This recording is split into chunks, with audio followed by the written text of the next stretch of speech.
Yo no quiero para ustedes que sean una generación más de jóvenes que están detrás de la palabra y la ilusión. Yo los quiero, muchachos que construyen, que hacen historia, porque la trajinan con su esfuerzo, la viven en sus principios, la realizan en su angustia. Luis Bedoya Reyes, orador espléndido, estupendo, entusiasmante, como de hecho nos consta a todos lo que recordamos su actuación. Pero me estaba contando usted un dato que la verdad, porque le preguntaba, ¿por qué estamos en una situación en la que no nos entusiasman los candidatos y en que en general más bien nos preocupa el hecho de que esta disputa por llegar a la alcaldía, tanto regional como distrital y sobre todo metropolitana, se convierte pues en un carnaval de apetitos, más que una seguridad de que vamos a tener personalidades serias, eficientes, etcétera? Usted me contaba que el cargo que usted ostentó no fue rentado. No, las alcaldías no tenían sueldo ni las concejalías.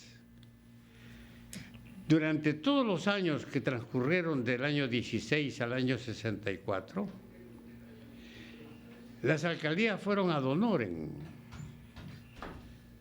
No hubo pago de ninguna especie, anteriormente tampoco.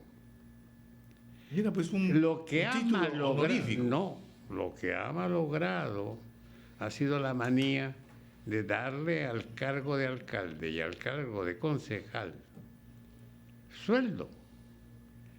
Porque aún al interior de los partidos terminaba siendo el cachuelo de ingresos al que aspiraba normalmente el hombre de la base. Tenaz, persistente, buen trabajador, entregado a la causa. Bueno, algo me darán. Por ahí comenzó el asunto. Muchas veces entraba chamuchina a las concejalías, pero recién se descubrió que a la gente lo que le gustaba era tener un cargo rentado y con autoridad, porque ese es el privilegio del concejal, cargo rentado y con autoridad.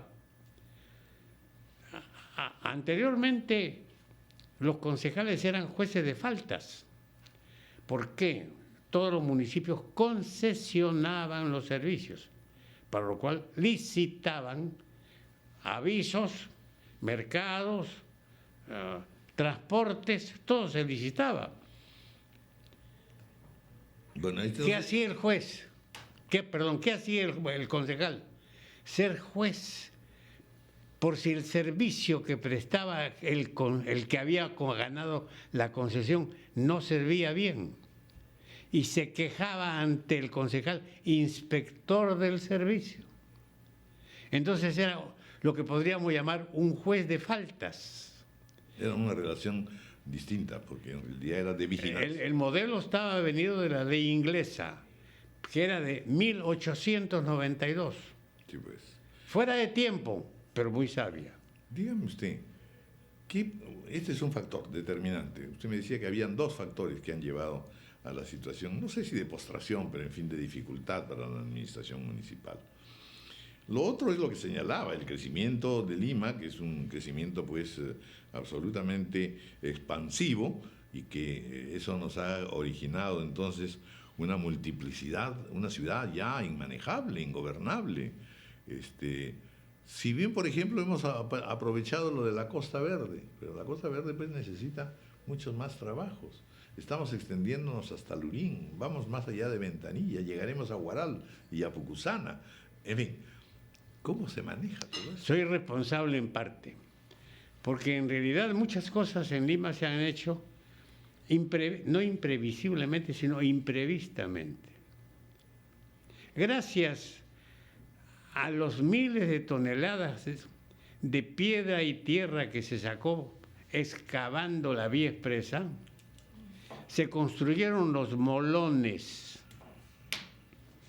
que son esa especie de puente inconcluso que se introduce en el mar, desvía la corriente y permite la formación de las playas enarenadas. Todas las playas de la Costa Verde nacieron como consecuencia de los molones que se construyeron con lo que se sacaba de la vía expresa. Porque había muy poca franja de No había. No había. En el Club Regatas, por ejemplo, teníamos que bajar por el Cañaveral Sí, pues. y directamente al galpón en que dormíamos para salir a bogar al día siguiente, que estaba sobre rieles. ¿Por qué? Porque el mar golpeaba el barranco. Claro. Lo que hoy día es barranco, hasta con edificios, todo eso era golpeado por el mar. Los molones han permitido poner más atrás las olas. Se ha retirado la ola. Y entonces ese retiro ha permitido hacer la Costa Verde. De manera que la Costa Verde nació como consecuencia de la vía expresa. Antes no había Costa Verde. Tenía una vertebración, en todo caso. No, mire, no se podía llegar por la playa de Miraflores a Barranco sin riesgo. Sí, pues. Imposible a Chorrillos.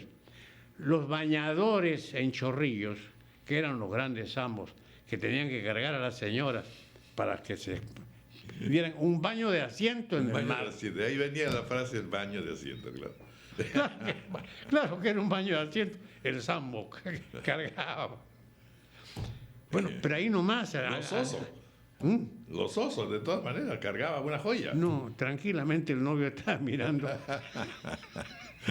De nada le servía. Era pecaminoso que él la pudiera cargar, pero no el sambo. Qué gracioso. La verdad. Bueno, cuénteme ahora otra cosa que me interesa remarcar, doctor. El famoso debate con Jorge Grieve, que fue un momento culminante, porque ahí surge, en realidad, la gran figura que es usted ya en términos políticos, ¿no es cierto?, de presencia, y sobre todo la gente estuvo congraciada, se congració muy rápidamente con su estilo, con su picardía, con su habilidad. En buena cuenta eran dos épocas, ¿no?, dos generaciones, dos personalidades distintas. Estamos viendo allí algunas fotografías que nos ha proporcionado la revista Caretas del debate. Ah, qué bien. Cuéntenos un poco cómo fue ese debate, qué sentía usted, qué evaluación hizo al final, y en todo caso también reconocer que su famoso oponente era también una personalidad, pero de otra época, de otros tiempos. En realidad, nos está pasando lo mismo ahora. en realidad,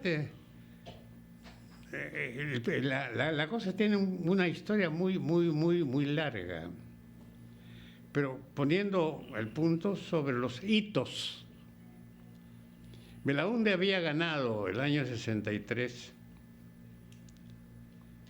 sacando 1/3 de la votación, principalmente en Lima, Callao, porque otro tercio se llevó Odría y otro tercio se llevó Haya.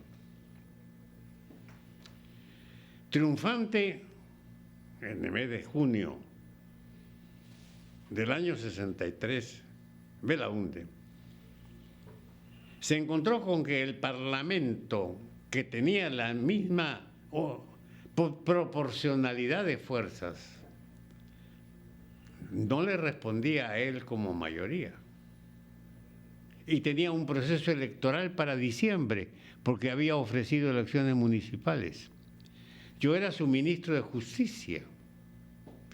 Tuve mi historia muy interesante y muy bonita como ministro. Y vivía enamorado del cargo.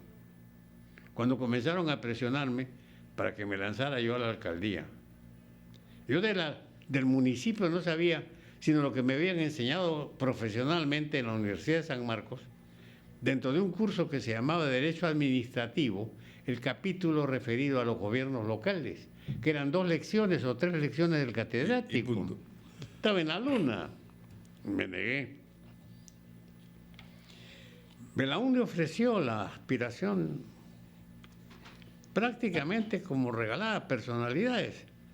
El último de ellos fue Mujica Gallo, que estaba de presidente del Club Nacional. La gente rechazaba las propuestas. Belaúnde entonces un día me dijo, mire, usted tendrá que ser candidato de todos modos. Yo sé que va a perder.